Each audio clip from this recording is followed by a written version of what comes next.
Đây là một câu chuyện về vụ bắn rơi máy bay MH17 của Malaysia Airlines vào năm 2014. Thời gian quả thật trôi qua rất nhanh. Nó không chỉ là một thảm kịch hàng không mà còn là một bí ẩn với những tình tiết căng thẳng, những mâu thuẫn chính trị và những câu hỏi đến tận bây giờ. Ai đã thực sự bắn rơi MH17?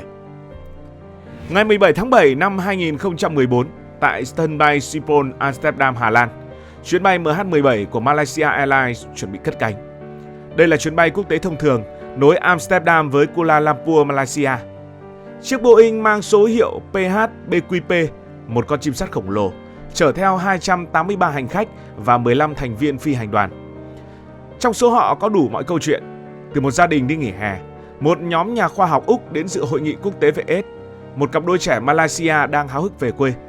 Không ai trên máy bay ngờ rằng họ sắp bước vào một bi kịch kinh hoàng.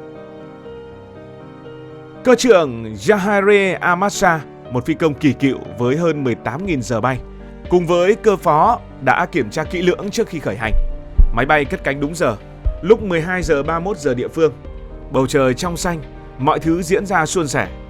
MH17 bay qua Tây Âu, vượt qua Đức, Ba Lan rồi tiến vào không phận Ukraine.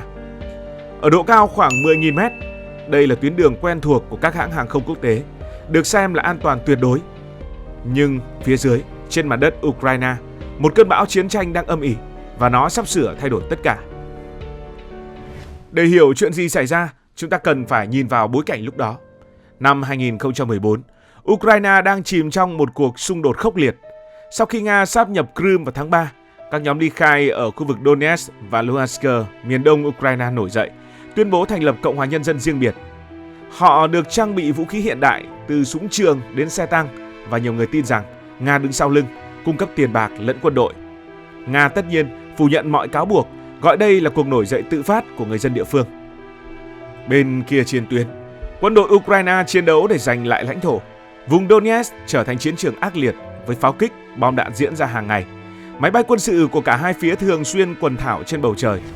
Chỉ vài tuần trước vụ MH17, một máy bay vận tải An-26 của Ukraine đã bị bắn rơi ở độ cao 6.500 mét, khiến nhiều người đặt câu hỏi liệu vũ khí phòng không tối tân đã xuất hiện trong khu vực, và nếu có, chúng đến từ đâu.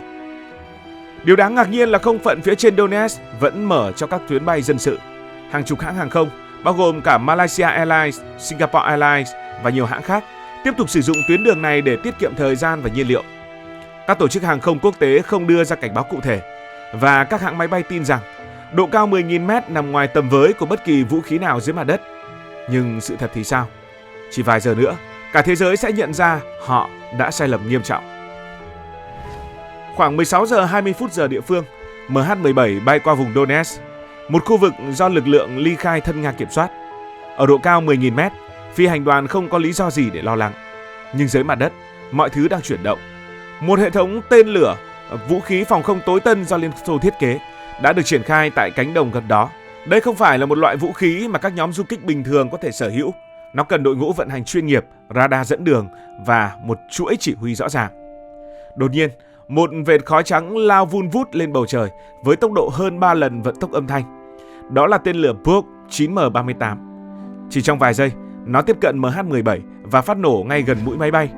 Đầu đạn phân mảnh của tên lửa chứa hàng nghìn mảnh kim loại sắc nhọn xé toạc thân máy bay như một cơn bão thép.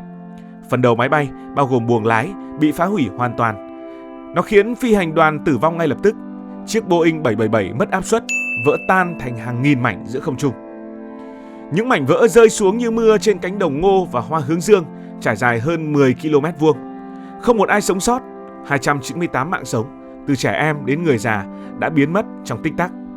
Ở dưới đất, dân làng nghe thấy tiếng nổ lớn vang vọng. Họ chạy ra ngoài và chứng kiến cảnh tượng kinh hoàng.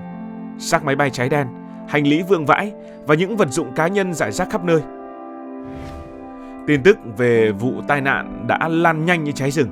Các bản tin quốc tế đồng loạt đưa tin một máy bay chở khách bị bắn rơi ở Ukraine, không ai sống sót. Câu hỏi lớn nhất lập tức xuất hiện: ai đã làm điều này và tại sao? Ukraine đã nhanh chóng chỉ tay về phía lực lượng ly khai thân Nga. Họ tuyên bố rằng chỉ một hệ thống tên lửa Buk mới có thể bắn hạ máy bay ở độ cao đó, và các nhóm ly khai không thể tự mình vận hành vũ khí phức tạp như vậy. Họ ám chỉ Nga đứng sau, cung cấp tên lửa lẫn nhân sự. Trong khi đó, Nga phản bác gay gắt. Bộ Quốc phòng Nga tổ chức họp báo, tuyên bố không liên quan và đưa ra giả thiết rằng một chiến đấu cơ Ukraine, có thể là Su-25, đã bắn hạ MH-17 bằng tên lửa không đối không. Họ thậm chí còn gợi ý rằng đây là một âm mưu của Ukraine để bôi nhọ Nga trước cộng đồng quốc tế. Và quốc tế không đứng ngoài cuộc. Liên Hiệp Quốc triệu tập phiên họp khẩn cấp. Các nước như Hà Lan, Úc, Malaysia, những quốc gia có nhiều công dân thiệt mạng nhất, yêu cầu một cuộc điều tra minh bạch. Một nhóm điều tra quốc tế được gọi là nhóm điều tra chung, viết tắt là GIT, do Hà Lan dẫn đầu đã được thành lập. Nhiệm vụ của họ không hề đơn giản, tìm ra sự thật trong một khu vực chiến sự giữa những lời cáo buộc qua lại và những nỗ lực che đậy từ nhiều phía. Nhóm bắt tay vào việc quyết tâm cao độ, nhưng hiện trường vụ tai nạn nằm ở khu vực do lực lượng ly khai kiểm soát, nơi giao tranh vẫn diễn ra ác liệt. Những ngày đầu tiên, các nhà điều tra không thể tiếp cận vì lý do an ninh.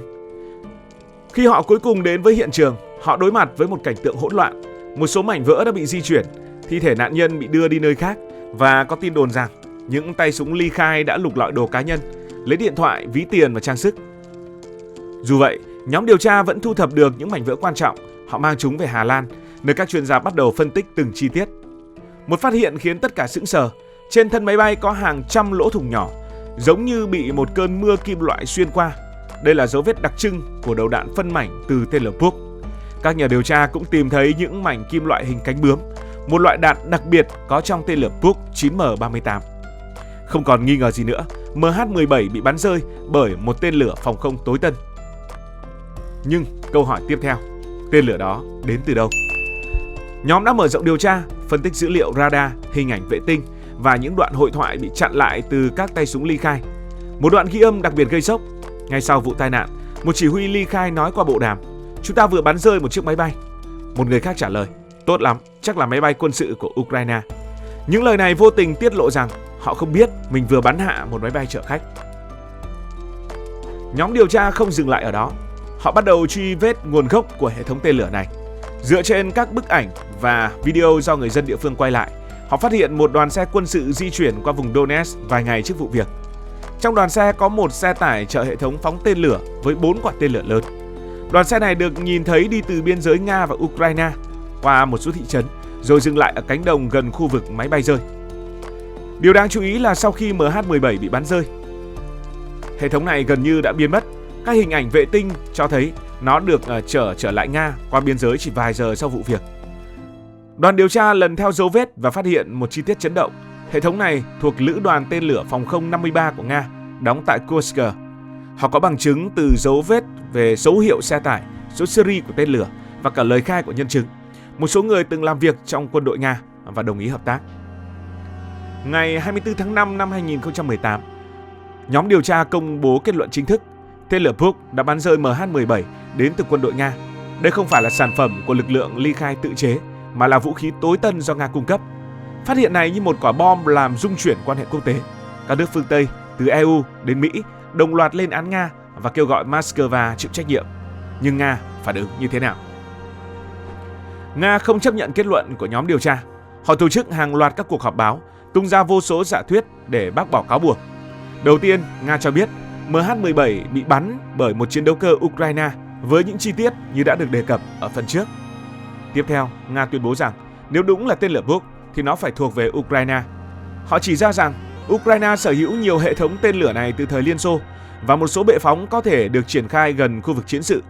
Họ thậm chí còn công bố series của một mảnh vỡ, nói rằng nó khớp với kho vũ khí của Ukraine. Nhưng nhóm điều tra đã phản đối. Số series đó không đủ để xác định nguồn gốc và mọi bằng chứng khác, từ hình ảnh vệ tinh đến dấu vết vận chuyển, đều chỉ thẳng về phía Nga. Truyền thông Nga còn đi xa hơn, lan truyền đến các thuyết âm mưu. Một số bài báo gợi ý rằng CIA đứng sau vụ việc để kích động chiến tranh với Nga. Một số khác nói rằng MH17 đã bị đánh bom từ bên trong, hoặc thậm chí là một chiếc máy bay khác đã bị bắn rơi để đánh lạc hướng dư luận, nhưng không có bằng chứng cụ thể nào ủng hộ những câu chuyện này. Trong khi đó, các gia đình nạn nhân không quan tâm đến những tranh cãi chính trị, họ chỉ muốn biết sự thật và đòi công lý cho những người đã ra đi. Những bức ảnh của họ cầm di ảnh nạn nhân đứng trước tòa án là minh chứng cho nỗi đau không thể nguôi ngoai. Sau nhiều năm điều tra, ngày 17 tháng 11 năm 2022, một tòa án ở Hà Lan đã đưa ra phán quyết lịch sử. 3 người bị kết án chung thân vắng mặt, đó là Igor Girkin, cựu chỉ huy lực lượng ly khai ở Donetsk, Sergei Dublinskiev, phụ tá của Gekin, và Kharchenko, một chỉ huy cấp thấp người Ukraine. Tòa án xác định họ có vai trò trong việc vận chuyển và triển khai hệ thống tên lửa, dù không trực tiếp bấm nút phóng tên lửa. Người thứ tư có tên là Oleg Pulatov được tuyên trắng án vì thiếu bằng chứng rõ ràng.